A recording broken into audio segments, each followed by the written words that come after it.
شكرا يا ربي شكرا هديت قلبي شكرا نورت دربي شكرا شكرا يا رب. مسحیپ ہے کہ اپنی بچے بھاگ رہے ہیں عدالتوں میں مرضی کی شادیاں کرنے کے لیے اور ماں باپ ڈٹے ہوئے اپنی مرضی پوری کروانے کے لیے. یہ بھی نادان ہیں وہ بھی نادان ہیں. ان نوجوانوں سے کہتا ہوں ایسا عشق نہ کرو کہ عدالتوں میں جا کے نکاح کر رہے ہو. ماں باپ کی دعا نہ ملی تو زندگی بھر کبھی بہار نہ دیکھو گے. اور ماں باپ سے کہتا ہوں ایسا ظلم نہ کرو بس یہیں تیری شادی کرنی ہے تو کرنے تو جہاں جاتا چلا جا. یہ ظلم بھی مت کرو. ہمارے دیس میں بیٹیوں سے کوئی نہیں پوچھتا کہ بیٹی یہ رشتہ ہے تیرا کر دیں. بیٹے تو آج کچھ روشن زمانہ آ گیا پھر بھی کچھ اکڑ مکڑ کر لیتے ہیں لیکن دیہاتوں میں نہیں ہو سکتا. یہ ہمارے ماحول میں یہ کوئی نہیں ہے. اسے وہیں کرنی پڑے گی جہاں باپ نے کہہ دیا ہے. اسے نہیں پسند مجھے آ کر کہے گا اسے کہے گا جی میں اتنے نہیں کرنا لیکن میرا پیو ڈنڈا چاہی کھلوتا میں کی کراں. یہ زیادتی اور ظلم ہے. اور کہیں بچے تو آواز اٹھا لیتے ہیں. بچیاں تو بول نہیں سکتی گھٹ گھٹ کے مر جاتی ہیں. کوئی ماں باپ یہ سلیقہ نہیں رکھتا بیٹی یہ تیرا رشتہ آیا ہے ہم کر دیں تیری پسند ہے ہم کر دیں. صرف بچیوں کو بتایا جاتا ہے. بتانے کی تکلیف بھی گوارا نہیں ہوتی. بس بھائی ہو گیا تیرا. ہمارے فیملی ٹرم بہت ذمہ دارہ فیملی وہ بھی ہم. ایک بچی کا فون ہے مجھے ہمارا بہت پرانا تعلق گھر جیسا کہ مولانا مجھے اتنی تعلیم دلوائی اتنے اعلیٰ کالج میں پڑھایا اور مجھے فون آیا کہ تیرا اسی رشتہ کر چھڑیا ہے بس اتھے کر چھڑیا ہے تو فلانی تاریخ نو تیرا نکاح ہے. تو میں اس پر بھی راضی تھی لیکن اتنا تو دیکھ لیتے کہ انسان بھی ہے کہ نہیں. ایک شرابی سے مجھے باندھ دیا آج میری زندگی عذاب بنی ہوئی ہے. چلو جہاں اپنی مرضی پوری کرتے کرتے بس اسی گھر تو باہر نہیں کرنا گھرج کرنا تے گھر شرابی تو سوا ہے کوئی نہیں لہذا اتھے ہی کرنا. یہ قوم کا بت توڑو. جی ہاں اساں جی صرف ارائیاں کرنا ہے اسی صرف راجپوتاں کرنا ہے اسی شیخ ہیں جیسی شیخان اسی باہر کدی رشتہ نہیں کیتا. ٹھیک ہے اپنے قوم میں کرو اچھی بات ہے. اگر جوڑ نہیں تو اللہ کے واسطے باہر نکلو. اگر آپ کی بیٹی تیار نہیں تو اللہ کے واسطے ذبح مت کرو. یہ ظلم ہے یہ زیادتی ہے. قبول لڑکی کرتی ہے نہ کہ ابا. قبول لڑکا کرتا ہے نہ کہ ابا. یہ اختیار تو شریعت بچے کو دے رہی بچی کو دے رہی کہ میں نے قبول کیا کہے گی تو نکاح. وہ کہتے ہیں میں نے قبول نہیں کیا تو اب تو نہیں ہوگا. میرا گاؤں راوی کے کنارے ہے کتنی بچیاں ذبح کر کے ڈال دی گئیں راوی میں. اپنی مرضی دی شادی کیتی ہی نہ بس ٹھیک ہے ذبح کر دیا. ساری زندگی بیٹے زنا کرتے ہیں تو کہو جی چھوڑ چھکرن کر دی رہ جاندے ہیں.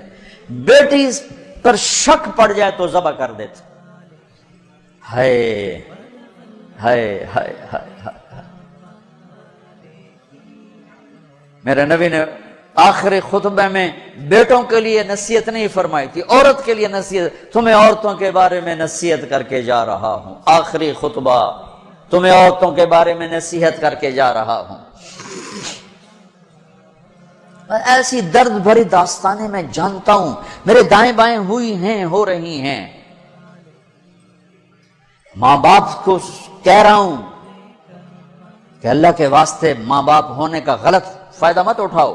باجی ایتھے ہی کرنا ہے کھبے سجے ایسی کو نہیں کرنا اسی قوم تو باہر نہیں کرنا ہی تھا کر نہیں تو بیٹھے رہو. میرے اپنے خاندان میں ہم چھوٹے چھوٹے کتنی بوڑھی ہماری پتہ نہیں دادیاں نانیاں جو بھی لگ دیاں پتہ نہیں کی لگ دیاں بغیر شادی کے مر گئیں کہ قوم میں رشتہ کوئی نہیں تھا خاندان میں رشتہ کوئی نہیں تھا. یہ ستم آج میرے دیس میں ہے. یہ بھی ظلم ہے. صرف زمین دبانا ظلم نہیں یہ بھی ظلم ہے. رشتہ مانگنے والے علی، اور مانگا جا رہا ہے فاطمہ کا۔ نبیوں کے بعد سب سے عظیم جوڑی علی و فاطمہ،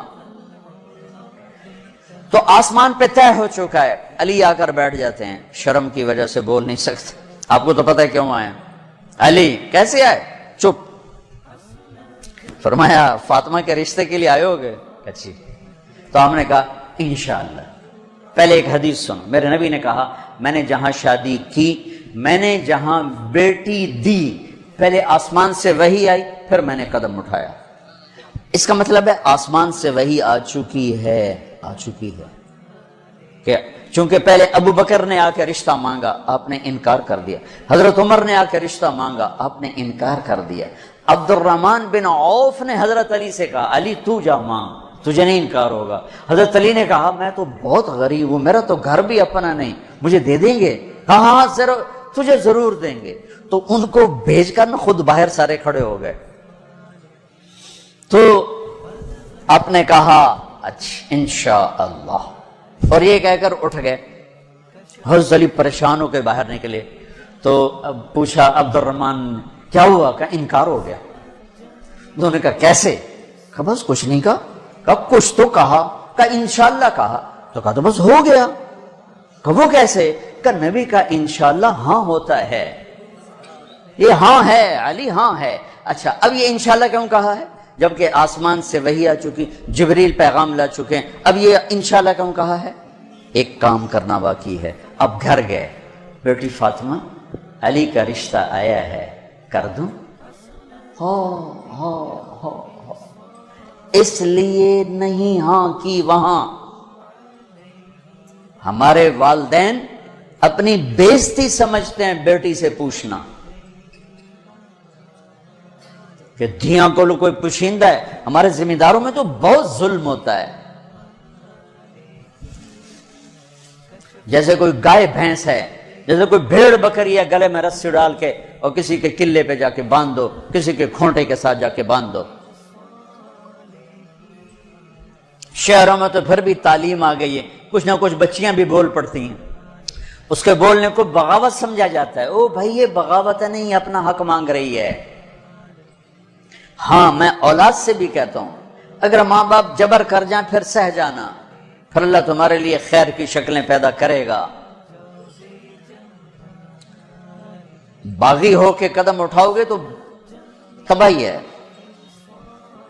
لیکن ماں باپ سے بھی کہتا ہوں ایسے نادان نہ بنو، ایسے نادان نہ بنو۔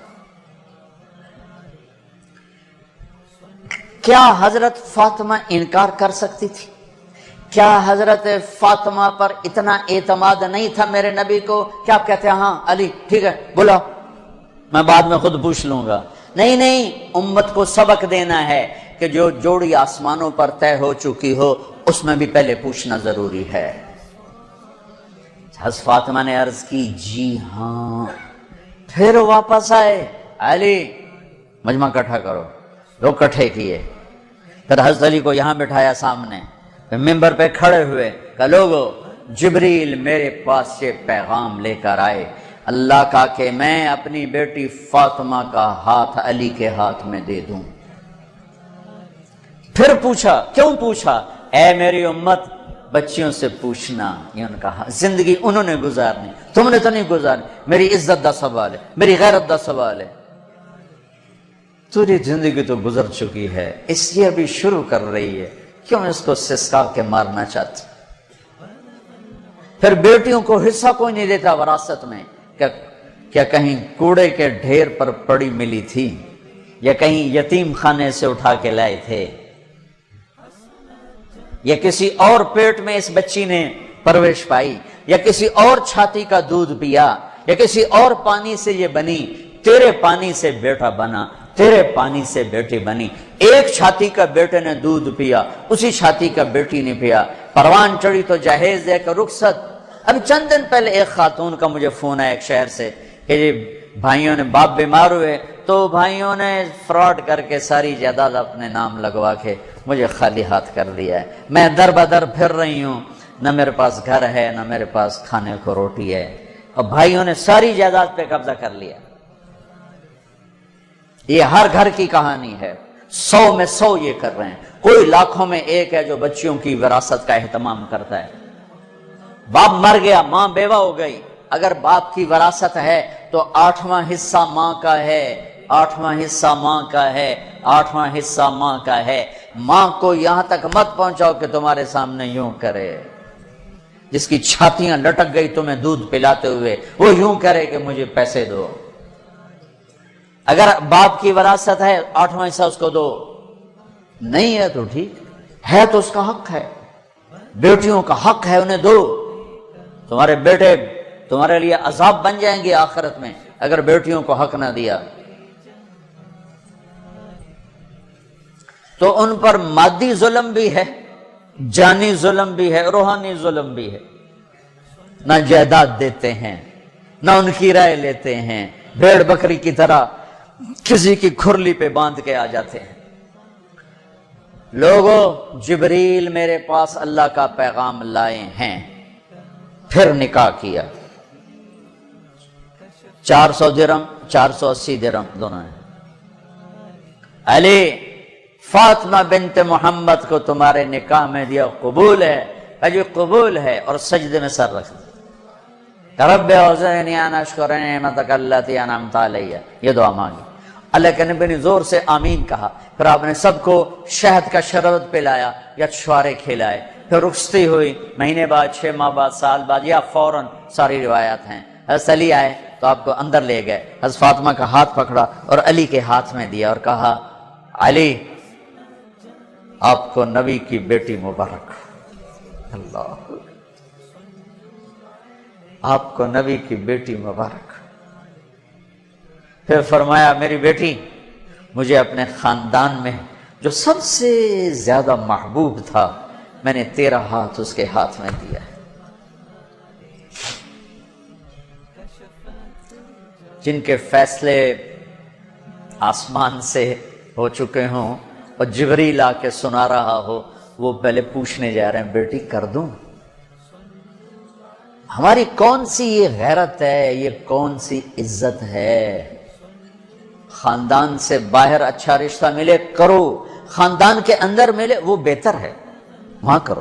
لیکن اگر خاندان میں جوڑ نہیں، باہر دیکھو، یہ ارائیوں کا بت توڑو، راجپوتوں کا بت توڑو، شیخ پٹھان بٹ جٹ پتہ نہیں کی کچھ بنائی پھر دن گرم مسالے، یہ بت توڑو، ان سے باہر نکلو۔ میرے نبی نے 2 بیٹیاں بنو امیہ کو دی، جن سے ٹکر ٹکر ٹکر ٹکر۔ حضرت زینب کا نکاح ابو العاص بن ربیعہ بن امیہ بن عبد شمس، امیہ کے پوتے کو اپنی بڑی بیٹی دی، اور عثمان بنو امیہ میں سے 2 بیٹیاں ان کے نکاح میں دی، رقیہ، ام کلثوم۔ اور جب ام کلثوم پہ انتقال کریں گے تو فرمایا، اگر میری 100 بیٹیاں ہوتی تو میں 100 اور اس طرح مرتی تو میں ایک ایک کر کے عثمان کے نکاح میں دیتا۔ بنو امیہ میں بیٹیاں دی، ایک بیٹی فاطمہ اپنے گھر میں دی علی کو، اپنے خاندان میں شادی کی قریش، خاندان سے باہر برادری میں شادی کی عرب، ہلالیہ، مستلق، پھر برادری سے بھی باہر یہودی نسل میں شادی کی، حضرت صفیہ بنو اسرائیل میں یہودیوں میں سے۔ اپنے نبی کو تو دیکھو کیا کیا انہوں نے، ہم اپنے نبی سے بھی آگے جا چکے ہیں۔ کتنے بچے میرے پاس آتے ہیں نوجوان کہ جی شادی کرنا چاہتا ہوں، وہاں بچی بھی تیار ہے، لیکن وہ کہتے ہیں بس ہم نے راجپوتوں سے باہر نہیں کرنا، ہم نے ارائیوں سے باہر نہیں کرنا، ہم نے شیخوں سے باہر نہیں کرنا۔ میں ان کو یہ کہ بھائی دیکھو بیٹا، کورٹ میرج سے بچنا کہ برکت نہیں ہوتی، اللہ سے مانگو، نہیں ہو تو پھر صبر کر کے پی جاؤ۔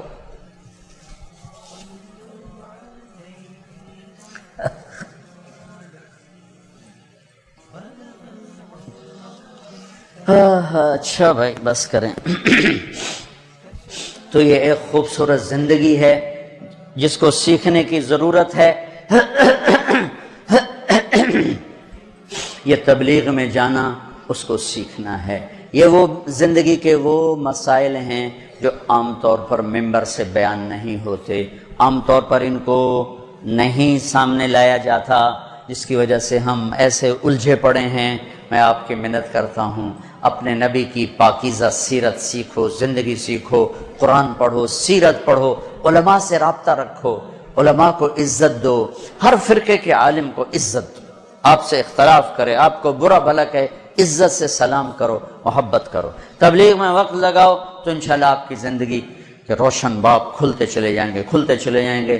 اور وہ چلہ 4 مہینے کے لیے تو جس کے نصیب میں ہوگا وہ نکلے گا، لیکن ایک مطالبہ میں ہر بیان کے آخر میں کیا کرتا ہوں، وہ اب بھی کر رہا ہوں کہ ماشاءاللہ اکثر نوجوان کھڑے ہو، بیٹھے ہو، پیچھے بھی گراؤنڈ میں لوگ بیٹھے ہوئے ہیں، میں آپ سب سے توبہ کی تشکیل کروانا چاہتا ہوں کہ آؤ ہم سب مل کر اجتماعی توبہ کر لیں کہ توبہ سے اللہ خوش پڑا ہوتا اور پچھلے سارے گناہ معاف ہو جاتے ہیں۔ تو کیا خیال ہے، توبہ کرنا ہے؟ تو توبہ کرتے ہو؟ پکی کرتے ہو؟ کہو میرے ساتھ، یا اللہ میری توبہ، پھر کہو یا اللہ میری توبہ، پھر کہو یا اللہ میری توبہ۔ مبارک مبارک مبارک، اگر آپ نے پکی کر لی ہے تو اللہ کے فضل سے آپ کے پچھلے سب گناہ معاف ہو گئے۔ اب ان علماء سے پوچھ لینا کہ اس کی ترتیب کیا ہے، فرائض چھوٹے ہیں کیا کرنا ہے، حقوق چھوٹے ہیں کیا کرنا ہے، لیکن گناہ معاف ہو گیا۔ نماز نہیں پڑھتا تھا، گناہ معاف۔